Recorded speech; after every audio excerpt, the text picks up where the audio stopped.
Tebak, ini smartphone apa? Yap, betul. Yang ini Samsung Z Fold 5 dan yang ini Samsung Z Fold 4. Yang ini harganya udah turun di pasaran. Nah, tapi yang ini keluaran terbaru. Kira-kira mending yang mana ya?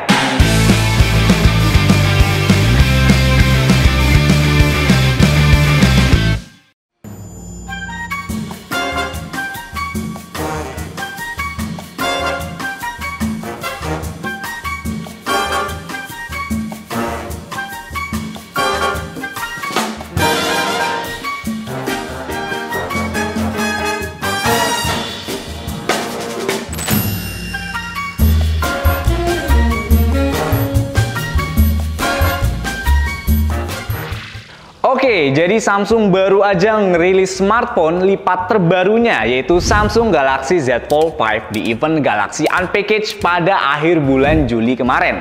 Nah, seperti biasanya nih, dari tahun ke tahun kalau ada HP baru yang rilis, pasti HP seri terdahulunya harganya bakal turun. Kayak Samsung Z Fold 4 ini.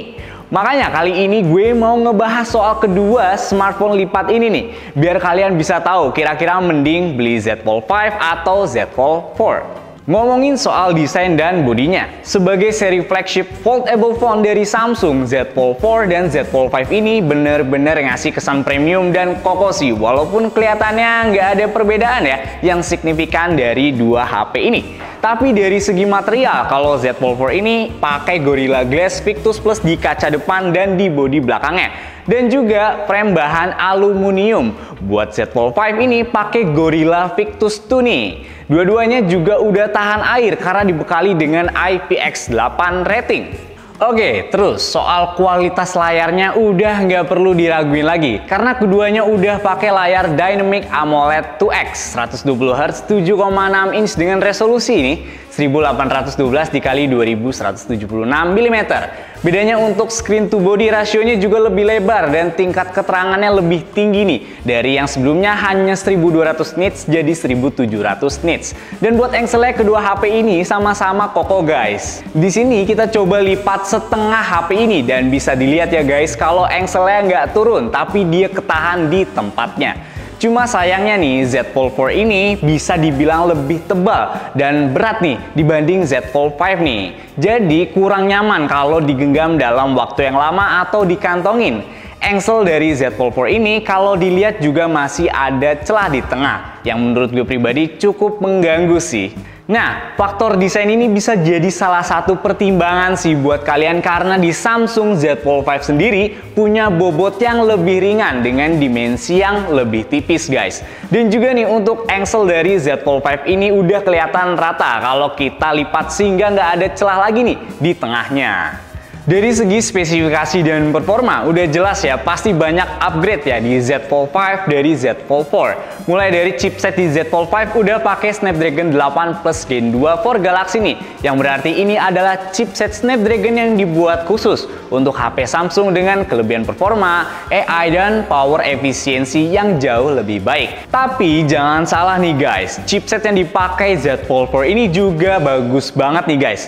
Dimana smartphone ini pakai Snapdragon 8 Plus Gen 1. Kalau yang kita rasain di sini udah pasti di Z Fold 5 ini buat aplikasi mau sambil multitasking, pakai fitur multi Windows-nya juga jauh lebih lancar nih. Tapi di Z Fold 4 ini pun juga udah lancar sih. Karena dari skor Antutunya sendiri di Z Fold 5 ini di angka 1.400 poin, sementara pada Z Fold 4 ini ada di angka 1.100 poin. Buat main game, kedua HP ini udah asik banget nih guys. Dua-duanya ngasih performa gaming yang lancar bahkan untuk game Genshin Impact. Sekalipun yang di sini kita cobain mainin pakai setting grafik tertinggi juga bisa banget nih. Kemudian untuk baterainya nih, baterai Z Fold 5 ini juga punya kapasitas 4400 mAh, sama aja kayak Z Fold 4 ini. Walaupun keduanya udah support 25 watt super fast charging, tapi sayang banget ya kalau kapasitas baterai yang dikasih di Z Fold 5 gak ada peningkatan kapasitas dari yang terdahulunya. Sama kayak kameranya nih guys, gak ada upgrade di Z Fold 5 ini. Spek yang sama persis dengan Z Fold 4 ini. Yang mana kedua HP punya spesifikasi 50 megapiksel buat lensa wide, 10 megapiksel telefoto, 12 megapiksel ultrawide, 4 megapiksel buat in-display kamera selfie, dan 10 megapiksel buat front kamera selfie. Bingung nggak sih? HP baru kok nggak ada upgrade dari yang sebelumnya? Walaupun ya Samsung sendiri emang menggembor-gemborkan sih kalau daya tahan baterai dan hasil foto dari Z Fold 5 ini akan lebih baik dari Z Fold 4 karena udah didukung dengan prosesor dan juga chipset yang baru. Emang sih kalau kita tes di sini ada perbedaan dari segi detail, ketajaman gambar dan saturasi warnanya yang dihasilkan lebih bagus di Z Fold 5. Walaupun bedanya juga nggak ada yang jauh-jauh banget dan gue bisa bilang kalau hasil kamera kedua smartphone ini pun sebetulnya masih kurang untuk smartphone kelas flagship.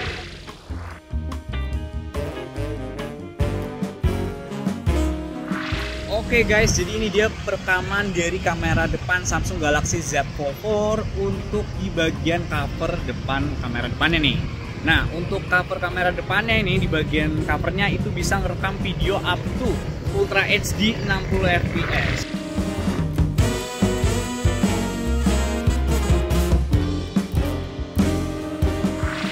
Oke guys, jadi ini perekaman dari kamera depan Samsung Galaxy Z Fold 4, dimana kita pakai kamera belakang yang ada di dalam layar Z Fold 4 ini.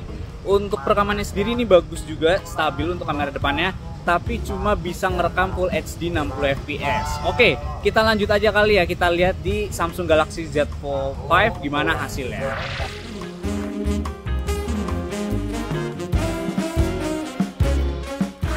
Oke guys, ini adalah perekaman dari kamera depan di layar utama Samsung Galaxy Z Fold 5. Jadi untuk perekamannya sendiri cuma bisa mentok di Full HD 60 fps. Tapi so far udah keren sih, udah bagus. Cuma untuk warnanya juga, terus juga untuk tingkat kecerahannya agak kurang sih. Masih bagus untuk yang layar covernya tuh, kamera layar depan covernya. Tapi so far so good sih guys untuk layar utamanya kamera depan ini. Ya guys, ini dia hasil perekaman dari Samsung Galaxy Z Fold 5. Jadi ini untuk set cover depan kamera depan dari Samsung Z Fold 5. Jadi hasilnya udah maksimal banget, udah bagus banget nih buat ngevlog.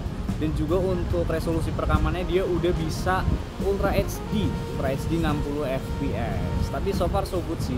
Coba kalian bandingin deh sama Samsung Galaxy Z Fold 4. Bagusan mana?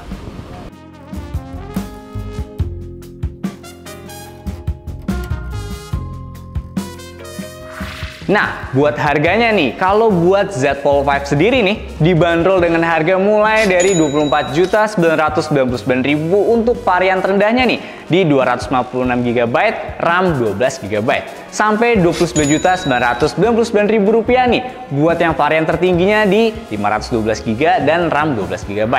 Dan seperti yang udah gue bilang sebelumnya nih, Z Fold 4 ini udah turun guys harganya. Untuk yang varian terendahnya di 12 GB dengan memori internal 256 GB, yang tadinya mulai dari 25 jutaan, sekarang kalau kita cek di official store Samsung di toko hijau, sekarang jadi 22 jutaan nih.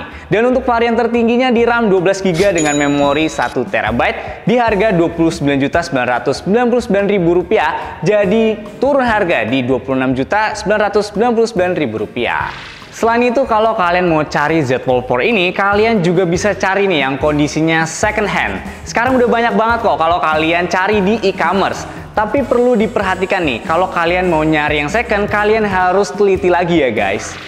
Nah, jadi nih guys, kesimpulannya. Kalau gue pribadi ngelihat dua HP ini, gue terus terang bakal lebih milih untuk beli si Z Fold 5 ini. Karena dengan rentang harga yang nggak begitu jauh, kalian bisa dapetin smartphone yang punya spesifikasi keseluruhan lebih baru nih guys. Walaupun nih ada beberapa hal yang nggak di-upgrade sama Samsung sendiri kayak baterai dan kameranya. Tapi ini juga balik lagi nih ke kalian masing-masing. Kalau ngelihat dari umur Z Fold 4 ini yang udah setahun, buat kalian yang mau beli Z Fold 4 ini jangan khawatir nih. Karena dari Samsung sendiri pun ngasih jaminan software update selama 4 tahun buat smartphone barunya termasuk Z Fold 4. Jadi seharusnya nih, smartphone ini masih aman sih setidaknya untuk 2-3 tahun ke depan. Tapi kalau kalian emang nih mementingkan kebaruan prosesor, chipset, dan jangka umur software update yang lebih lama, dan juga kalian nggak mempermasalahkan soal harganya, nggak salah sih kalau kalian mau memilih untuk beli Samsung Z Fold 5 ini. Karena dua-duanya sama-sama bagus. Tinggal kalian yang pilih nih, mau yang lebih murah tapi umurnya udah lewat setahun, atau yang terbaru tapi lebih mahal. Oke, itu tadi dari gue soal Samsung Z Fold 4 dan Samsung Z Fold 5. Jangan lupa untuk like, comment, share, dan subscribe, dan juga tekan tombol loncengnya nih, biar kalian nggak ketinggalan informasi terbaru dari Hai Elektronik. So, thank you for watching. Gue undur diri. See you in the next video and ciao!